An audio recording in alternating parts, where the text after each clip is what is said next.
Well, howdy there, everyone. Jerk here. It's the big show, and today we've got Kraken 166 in the ship I make fun of people in the most, the Tier 7 Premium American Cruiser, the goddamn Wichita. The ship itself is quite good. All the Tier 7 cruisers are. For whatever reason, though, it seems to attract captains who couldn't find their way out of port, even with a map. I'm going to show you my captain now. I like my radar cruiser sneaky, as you've seen in other videos, but having seen other people's videos, the agile build with Kincaid, right? That looks very appealing if I played this ship more. And the fact of the matter is, I don't play it much simply because of my own stigmas I assign to it, and because I love the Baltimore. And comparing these two is probably a great place to start. The Wichita has 203s, just like the Baltimore, but doesn't get access to the American Super Heavy AP, so you'll be firing the same shells you fired in the New Orleans, which is really nothing to scoff at, as we'll see in this video. To make up for that, it has a faster reload, and I believe is a little more nimble. Beyond that, they both have 27mm bows, which is why you see the greenhorns just bow in. With this, like, that's gonna save them, and that's about it. The biggest mistake people make in this ship is failing to switch ammo types, and I hope that I'm going to demonstrate why that's important, especially with the improved penetration angles this ship has. On to the match. We're on Crash Zone, and if you saw my send-out video, then my positioning is probably looking very familiar. Having checked the lineup at the beginning of the match, I know there's nothing on the red team that will overmatch my bow armor, so we'll aggressively move forward, get our nose on the island, and just wait for someone to overextend themselves. I pop my radar, trying to catch anyone who's being sneaky, and it's Azara. Let's see what my AP can do against that.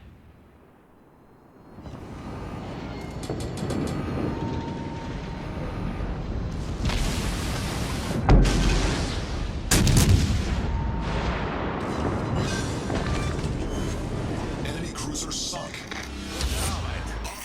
Scratch another one. One down, 4 to go, and I'll tell you now, this match, I'm not sure I get more than 3 squares away from where I am now. And why should I? When the red team is going to funnel in one by one, offering themselves up to the Lord Kraken. And you'll see, I'm still using AP, and I'm getting very solid hits on the Odin. Could I have used HE? Sure. But AP is guaranteed damage, and while I may get a fire, that can all be healed back. So let's do a quick look around. It seems their Helena and Monarch are happily sitting behind the island, as are the 2 blue battleships behind me. To quote the Pope of Mope, Morrissey, "If I seem a little salty, well, that's because I am." And something seems a little off here. One of their destroyers was spotted very close to my position. I've been getting intermittently spotted when I shouldn't be, so I know they're close. The Charles Martel, meanwhile, has asked me to dance, and I'm happy to oblige. Our Zara goes down, having overextended himself. I'm proceeding with caution as I have that sneaking feeling that their destroyer is being a no-good Nick. But first, forgive me, Father, for what I'm about to do. I love the Charles Martel, but if you're gonna play one and show your broadside to me, it's gonna get ugly. Bullseye.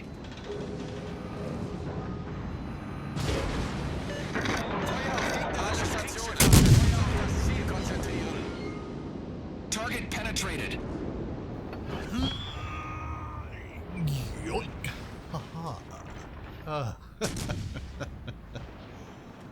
Oh, yep. See, what comes around goes around.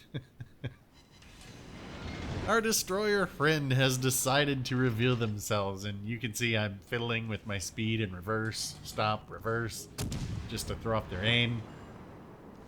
They're going to go ahead and blow their load, so I guess the only thing you can do at that point is just sit there and receive the punishment. So this is going to be 2. And I'm still pretty much exactly where this whole engagement started.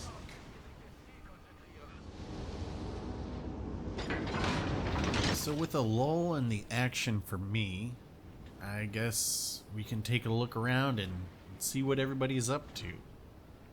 That red Odin has been sitting way out there, kind of doing their own thing. Our friendly Gneisenau has moved onto the cap with me. The red Monarch doesn't appear to have moved much in the past 4 minutes, so I'm guessing he and whatever battleship behind me are just blasting away at each other's bows. Our northeast side has been in hot pursuit of the last destroyer, but it looks like we lost one of ours in the process. But still commendable for their attempt. I will say that. Our remaining destroyer is, I guess, scanning for torps the Monarch may have shot at our battleship. I don't know. I don't know what he's doing out there so far. But it looks like the realization of the situation has broken across the collective mind of the red team down here. And they've realized that it's go time. So we'll see the Odin move forward, and their Monarchs start their creep forward too. And this is probably some key strategy here. With mini ships, I'm very comfortable in a 2v1.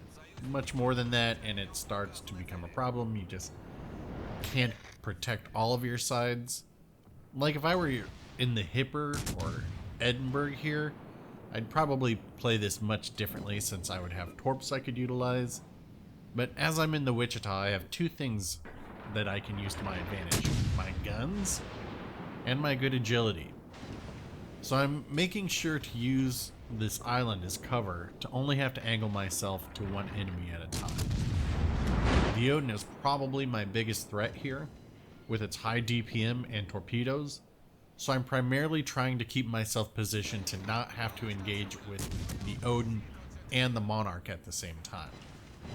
Now, that Odin actually does me a big favor by trying to come around behind me, and that really seals the deal for the end of this Monarch.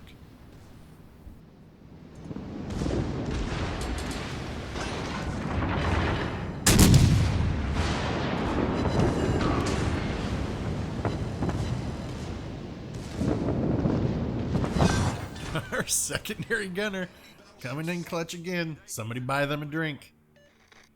Now with the Monarch out of the way, I've got my 3 and the Kraken hunt begins now. It would appear the red team is breaking off to try and go meet up with their destroyer that's capping A. So maybe finally now I can get this cap that I've been sitting on for the past 8 minutes.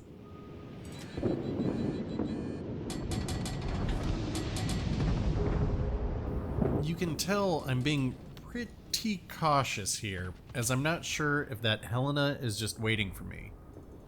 And I have to be careful because its AP could absolutely wreck me if I come out the wrong angle, as you saw with my Cleveland video.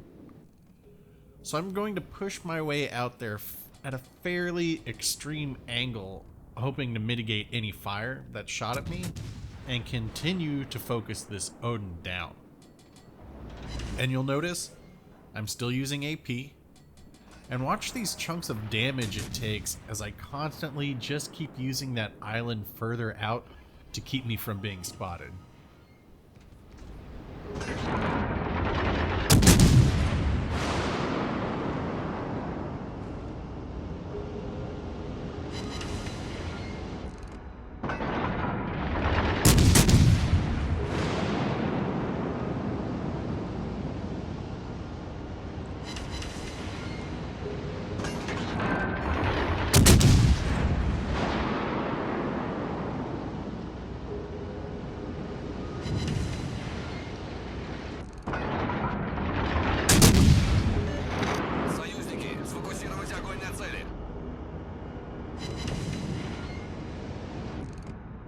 Their Odin is turning back in, so I'm going to switch back to HE.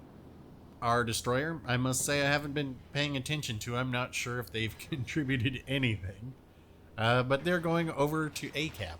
And our last battleship has joined me on the cap, which the red team has graciously finally let me cap.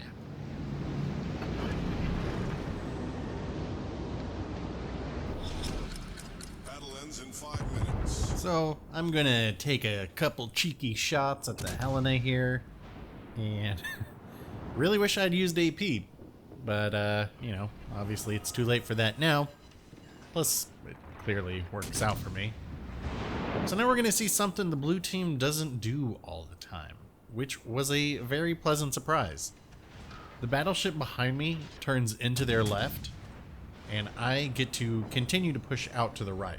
And the benefit of this should be obvious. We have the magical crossfire where the Odin cannot possibly angle to both of us. The Odin turns to angle to our battleship, and in doing so, presents that soft and squishy nose to me, which we can see isn't damage saturated, and I'm going to aim and fire. Enemy battleship foundered. That makes 4 of them. Ooh, there are torps. So we have a good idea of where the red Akatsuki is. My hope, of course, is to sink the Helena and the Akatsuki. But our Gneisenau is going to make sure that that doesn't happen. And to tell you all the truth here, I was starting to panic a little bit, because I knew this game would be a good one to show everyone. But if I didn't get this last ship, I can't post this online. No one wants to see Jerk only get 4 kills. That's balderdash. So I'm going to be a bit of a prankster here and tell my team to go to B, so I have less guns to deal with that could possibly yoink this last ship. I'm spotted. And thanks to my relatively low detection, I know the destroyer is close. But I'm holding my radar for now for a couple reasons. First and foremost, I am so bad at dodging torps, it requires my undivided attention to get out the compass and the triangles to be able to figure out which angle I need to come in so I can actually squeeze through these. I also want the destroyer to think I'm out of radar so as to not run. And I want to give my team more time to turn away. Does this make me a bad person? Maybe, but that's just how far I'm willing to go to give you guys such quality content. Well, the shot's out, the Akatsuki's gone, and that's the Kraken. Enemy destroyer. So that's it for this one. 3,535 base XP, a very good game. I hope you guys enjoyed it. Probably won't be seeing this ship for a while. Questions or comments, leave them below. Like if you know when to shoot AP in your Wichita. Dislike if it's an HE life for you. Subscribe so you never miss another story with such complicated plot lines. Thanks for watching. I'll get back out there and we'll talk soon.